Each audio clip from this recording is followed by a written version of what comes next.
Welcome back to our life on a plate and plant YouTube channel. ಇವತ್ತಿನ recipe ಬಂದುಬಿಟ್ಟು ಪನ್ನೀರ್ ಮಸಾಲ. ಇದನ್ನು ನಾವು ಯಾವುದೇ ಎಕ್ಸ್ಟ್ರಾ ಫ್ರೈ ಮಾಡ್ದಲೇ ಕುಕ್ಕರ್ನ ಯೂಸ್ ಮಾಡ್ಕೊಂಬಿಟ್ಟು ಯಾವ ರೀತಿ ಈಸಿಯಾಗಿ ಮಾಡ್ಕೊಳೋದು ಅಂತ ಇಲ್ಲಿ ನಾನು ತೋರಿಸ್ತಾ ಇದ್ದೀನಿ. ಇದು ಚಪಾತಿಗೆ ಮತ್ತು ನಾನಿಗೆ ತುಂಬ ಟೇಸ್ಟಿಯಾಗಿರುತ್ತೆ ಅದ್ರ ಜೊತೆ ತಿನ್ನೋಕ್ಕೆ. ಒಂದು 3-4 ಟೊಮೆಟೊನ ಅಂದರೆ ಸ್ವಲ್ಪ ದೊಡ್ಡದಾಗಿ ಹೆಚ್ಕೊಳ್ಳಿ, ಚಿಕ್ಕದಾಗಿ ಹೆಚ್ಕೊಳೋದು ಬೇಕಾಗಿಲ್ಲ. ಇದನ್ನು ನೀರುಳ್ಳಿ ಮತ್ತು ಟೊಮೆಟೊನ ದೊಡ್ಡದಾಗಿ ಹೆಚ್ಕೊಂಡ್ಬಿಟ್ಟು ಒಂದು ಕುಕ್ಕರ್ನ ತೊಗೊಂಡ್ಬಿಟ್ಟು ಅದಕ್ಕೆ ಟೊಮೆಟೊ ನೀರುಳ್ಳಿ ಎಲ್ಲ ಡೈರೆಕ್ಟ್ ಹಾಕ್ಬೇಕಿದ್ಲಿ.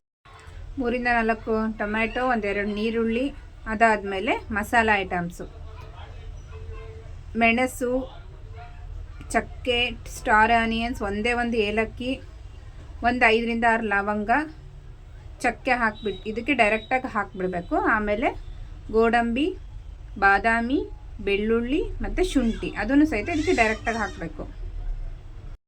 ಇದೆಲ್ಲ ಮುಳುಗೋವಷ್ಟು ಒಂದು ಕಪ್ಪಷ್ಟು ನೀರು ಹಾಕಿ 2-3 ವಿಜಲ್ನ ಕೂಗಿಸ್ಕೊಳ್ಳಿ. ಈ ಥರ ಡೈರೆಕ್ಟ್ ಕುಕ್ಕರಿಗೆ ಹಾಕ್ಬಿಟ್ಟು ಬೇಯಿಸಿ ಮಾಡೋದ್ರಿಂದ ಹಸಿ ಸ್ಮೆಲ್ ಇರೋದಿಲ್ಲ ಮತ್ತು ತುಂಬ ರುಚಿಯಾಗಿ ಬರುತ್ತೆ. ರೆಸ್ಟೋರೆಂಟ್ ಸ್ಟೈಲ್ ಪನ್ನೀರ್ ಮಸಾಲ ಚೆನ್ನಾಗಿ ಅದೇ ಟೇಸ್ಟಲ್ಲಿ ಇರುತ್ತೆ. ಇಲ್ಲಿ ಕುಕ್ಕರ್ ವಿಜಲ್ ಆಗೋ ಅಷ್ಟೊತ್ತಿಗೆ ಪನ್ನೀರನ್ನ ತೊಗೊಂಬಿಟ್ಟು ಅದನ್ನ ಕ್ಯೂಬ್ಸ್ ಆಗಿ ಕಟ್ ಮಾಡಿ ಇಟ್ಕೊಳ್ಳಿ. ಇದನ್ನು ಕಟ್ ಮಾಡಿ ಇಟ್ಕೊಂಡು ರೆಡಿ ಮಾಡಿ ಇಟ್ಕೊಂಡ್ರೆ ನಿಮಗೆ ಬೇಗ ಈಸಿಯಾಗಿ ಮಾಡ್ಕೋಬೋದು. ಅದಾದಮೇಲೆ ಏನು ಕುಕ್ಕರ್ ವಿಜಲ್ ಬಿಟ್ಟ ಮೇಲೆ ಅದನ್ನು ಒಂದು ಪ್ಲೇಟಿಗೆ ಹಾಕ್ಕೊಂಬಿಟ್ಟು ಅದನ್ನು ಆರೋಕೆ ಬಿಡಬೇಕು. ಸ್ವಲ್ಪ ತುಂಬ ಬಿಸಿ ಇರುತ್ತೆ, ಮಿಕ್ಸಿ ಮಾಡೋಕ್ಕಾಗೋದಿಲ್ಲ.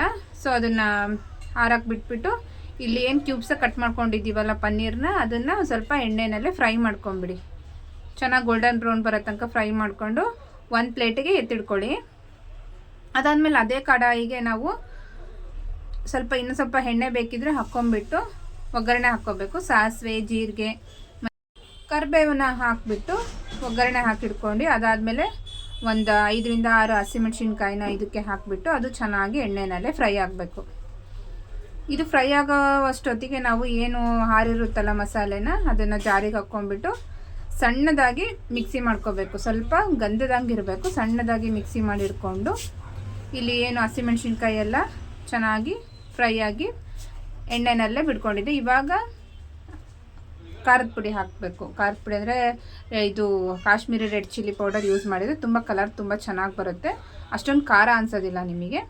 ಆಮೇಲೆ ಈ ಮಸಾಲೆನೇ ತೊಗೊಂಡ್ಬಿಟ್ಟು ಇದಕ್ಕೆ ಮಿಕ್ಸ್ ಮಾಡಿ ಎಲ್ಲ ನೀಟಾಗಿ ಈವನಾಗಿ ಮಿಕ್ಸ್ ಮಾಡಿಕೊಂಡು ಚೆನ್ನಾಗಿ ಎಣ್ಣೆ ಸೈಡಿಗೆ ಬಿಡಬೇಕು. ಅಲ್ಲಿ ತನಕ ಚೆನ್ನಾಗಿ ಮಿಕ್ಸ್ ಮಾಡ್ಕೋಬೇಕು. ಇದನ್ನು ಏನು ಗೋಡಂಬಿ ಮತ್ತು ಬಾದಾಮಿ ಹಾಕಿದ್ವಲ್ಲ ಆ ತಿಕ್ನೆಸ್ ಎಲ್ಲ ಚೆನ್ನಾಗಿ ಬರುತ್ತೆ. ಜಾರು ತೊಳ್ಕೊಂಬಿಟ್ಟು ಆ ನೀರನ್ನು ಇದಕ್ಕೆ ಹಾಕ್ಬಿಟ್ರೆ ಕನ್ಸಿಸ್ಟೆನ್ಸಿ ಸರಿಯಾಗುತ್ತೆ. ನಿಮ್ಗೆ ಎಷ್ಟು ನೀರು ಹಾಕಬೇಕು ಅಷ್ಟು ಹಾಕ್ಕೊಂಬಿಟ್ಟು ಮಿಕ್ಸ್ ಮಾಡ್ಕೊಳ್ಳಿ.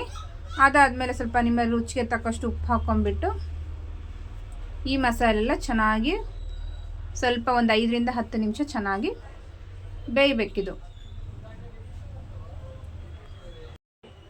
ನಂತರ ಇದಕ್ಕೆ ಏನು ಫ್ರೈ ಮಾಡಿ ಇಟ್ಕೊಂಡಿದ್ದೀವಲ್ಲ ಪನ್ನೀರನ್ನ ಅದನ್ನು ಇದಕ್ಕೆ ಹಾಕಿಬಿಟ್ಟು ಒಂದು ನೀಟಾಗಿ ಇದು ಕ್ಲೋಸ್ ಆಗೋವಷ್ಟು ಒಂದು ಮುಚ್ಚಳ ತೊಗೊಂಡು ಮುಚ್ಚಿಬಿಟ್ಟು ಒಂದು 5-10 ನಿಮಿಷ ಬಿಟ್ಟರೆ ಅದು ಪನ್ನೀರೆಲ್ಲ ಮಸಾಲೆ ಇರ್ಕೊಂಡ್ಬಿಟ್ಟು ಚೆನ್ನಾಗಿ ಟೇಸ್ಟಿಯಾಗಿ ಬರುತ್ತೆ.